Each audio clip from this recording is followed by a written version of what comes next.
The University of the Western Cape, in collaboration with the National Library of South Africa, is today hosting its second annual Pioneers of Xhosa Literature public lecture.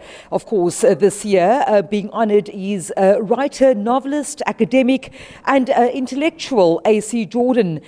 Speaking to us for more information on today's public lecture is, of course, the head of Xhosa department at the University of the Western Cape, Dr. Sebulelo Mokopela. Doctor, very warm good day to you. Let us start with where the idea of this public lecture was born. We understand that it's also being taught, African literature being taught as a module in your department. Thank you, and greetings to the viewers back at home.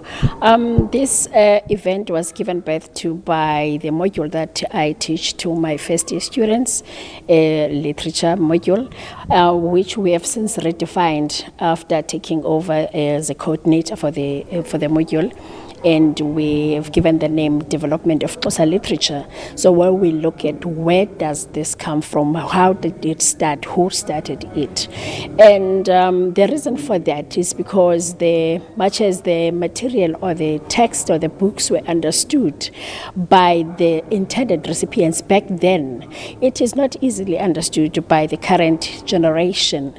And for them to be able to understand the exact message as intended by the author, we have to delve into the South African history, which means we have to understand the socio-political background on which the authors were writing on. If I can just interrupt you there, because I also see that the aim, or one of the aims of this lecture series is to sort of inculcate this love for and appreciation of and also promotion of literature and African literature, and in this case it's Xhosa literature.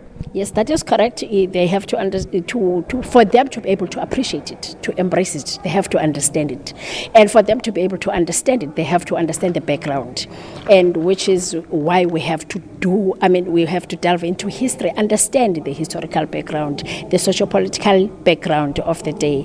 And also, these are the authors, and their books are referred to as classics. Hence, the partnership with the National Library of South Africa, which is responsible for the reprinting of the classics because of its timelessness in terms of content and relevance as well. So, for the students to be able to understand the relevance, they have to understand the content.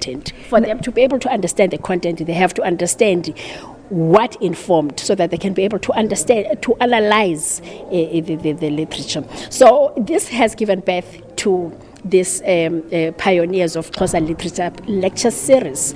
I was just going to ask you, Doctor, yes, so you're talking about the pioneers of African and Xhosa literature, and today, of course, being honoured is none other than Prof. AC Archibald Campbell Jordan.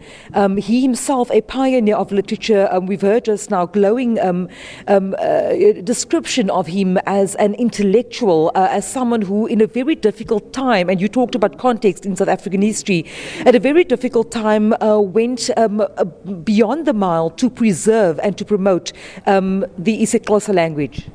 If you listen to what Professor Kusa said, and I think Professor Dube, when he was doing the welcoming, he quoted the words that Mamo Phyllis, AC Jordan's wife, said or shared with the public when AC Jordan was criticized by some of the colleagues as to why do you go to UCT, a university back then that was regarded as the university of the white people, blacks were not welcomed there. He said, I'm going there to open those doors and keep them ajar so that our people can go into UCT, because UCT is in the African soil, and if it's in the African soil, is for the people of Africa.